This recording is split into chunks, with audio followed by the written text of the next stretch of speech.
Welcome back to Chan's English Corner. Today, we're tackling a classic vocabulary trap. We're going to master two words that look different, mean completely different things, but somehow manage to trick us time and time again. Let's dive right into this bite-sized explainer. Allude versus allude. Can you actually hear the difference? Well, the truth is, in fast-spoken English, you really can't. They sound absolutely identical. This is exactly what we call a sound-alike trap, and it's the reason why these two get mixed up so often in everyday writing. So let's slow things down a bit and break them apart, starting with our first word, allude. That's allude with an A. By definition, this means to refer to something indirectly without saying it specifically. Think of it kind of like dropping a hint. It's a little secretive, you know? You're pointing to something without ever actually pointing your finger. Let's see how this actually plays out in the real world. Imagine a software program literally riddled with bugs and errors. Now, instead of listing every single failure, the developer might allude to the problems by just saying, well, the process of developing this software has been very challenging.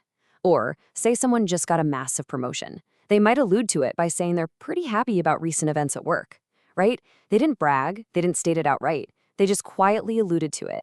Okay, now let's move over to our second word, elude, spelled with an E.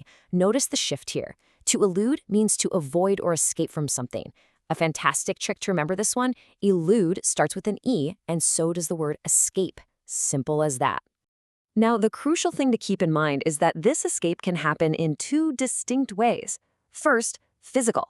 We hear on the news all the time about criminals eluding the police, right? They're successfully dodging physical capture.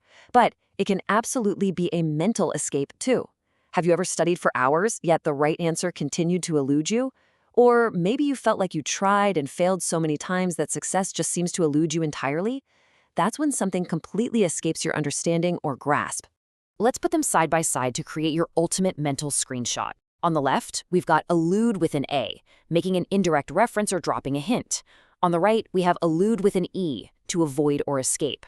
Lock this visual contrast into your memory right now, and for sure, you will never confuse these distinct meanings again. Which brings us to our final thought for today. Now that you've mastered the sound-alike trap, will the perfect vocabulary word ever elude you again? Keep practicing, keep dropping those clever hints to allude to your growing expertise, and I'll catch you next time on Chan's English Corner.